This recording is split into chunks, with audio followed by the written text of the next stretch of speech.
Hey there, Friday. Time for us to say hello to Segi Woodley once again. Hello, Segs. How you doing, my Hello, man? Jim. How you, my mate? Yeah, strong. Thank you. It's Friday. Yeah, you got to be strong for the weekend.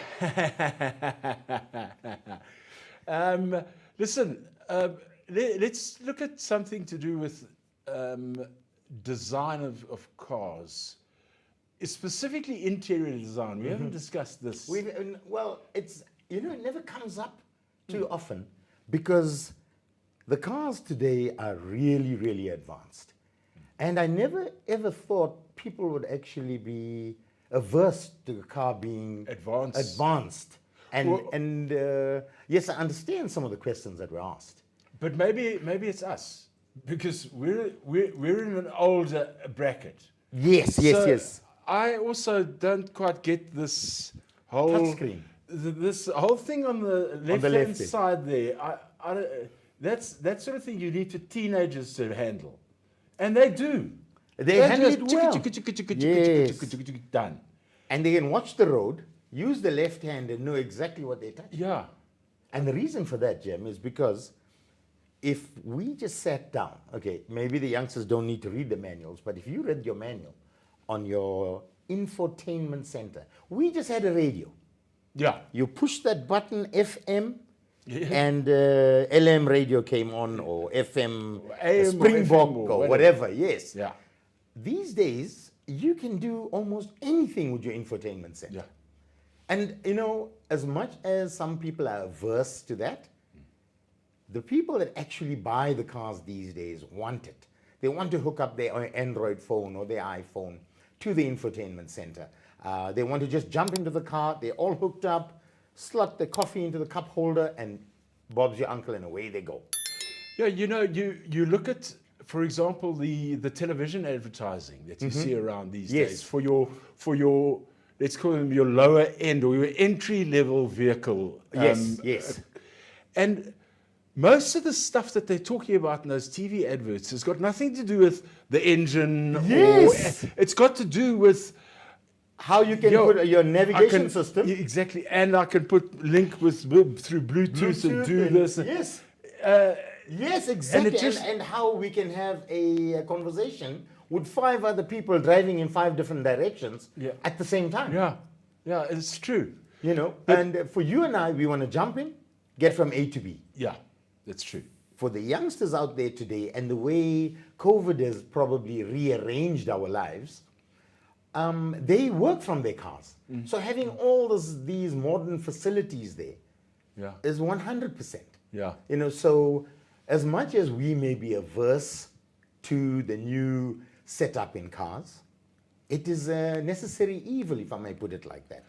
And the cars, they're getting expensive. So when someone's paying 500,000 Rand for a motor vehicle that at one time you could buy for 200K, you want to find 500,000 Rand of extras. And if it's not on the mechanics and the engine side of the vehicle and making the vehicle more efficient or faster, they want it on the inside. They want electric windows. They want the infotainment center that can do everything. Measure your blood pressure while you're sitting in your seat. Tells you when you have a coffee break. I think your car has that, Jerome. You need a coffee break. What the hell? Why do I need a coffee break? Look, there are some bugbears around though that maybe vehicle interior designers have not addressed. One of them I've heard from a whole load of women is, why have they never, in the design, factored in a space for a woman's handbag? Now, will I be called sexist if I give the answer I want to give? Probably. Okay, so, hey, since when I was bothered about being controversial? Anyway, firstly, your handbag should never be in the car next to you, at your feet. It can get entangled in the pedals or anything like that. I believe with the way crime is on the increase right now, you should there's a huge boot space. Toss your handbag in the boot, take your driver's license, clip it in your visor. There's space for that in your visor. You don't need to have space for a handbag. Really. Well, I suppose that's actually very practical advice, saying rather leave it in the boot because it is a safer space it's for. safer space for your handbag. And you can take your license off, slip it in your visor. You don't need to have visibility of your handbag anywhere in your car. Similarly with your laptop. Just now you're going to say, why isn't there a little table I can pull out for my laptop? And it can, it can just go on and on and on. Yeah.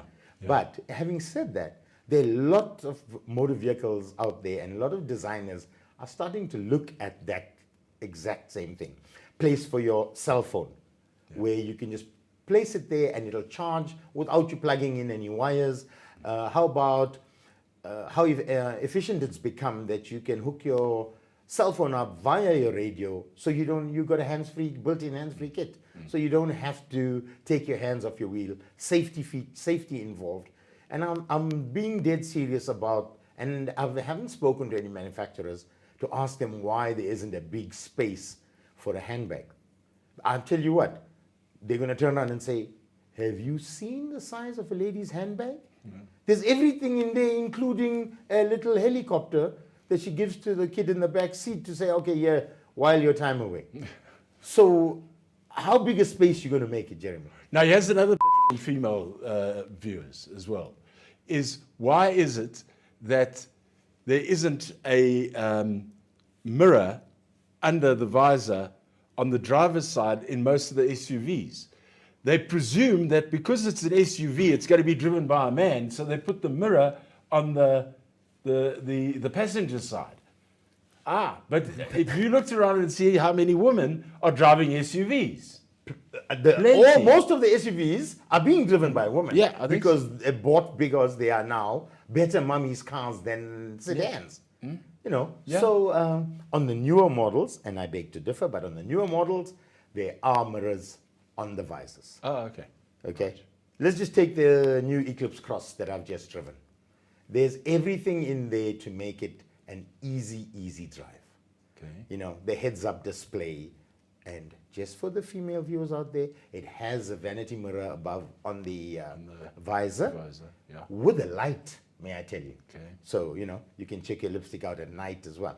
But Jerome, why do you want a vanity mirror above the steering wheel when you're driving? That's a distraction. Seggy, do you know how many That's a distraction. Putting your lipstick on in the middle of traffic. Do you know how many women do that? Yes, I know they do it. And I think maybe manufacturers have decided, let's make this a safer option. They're going to have to stop, move the rear view mirror so that they can put their lipstick on, and then drive off. I don't want to be rear-ended by someone checking out a lipstick in the vanity mirror and not realizing I've stopped in the middle of morning traffic, Okay, here's another one. Okay. This applies to everybody. Down the side of your seat, Yes, that huge gap there.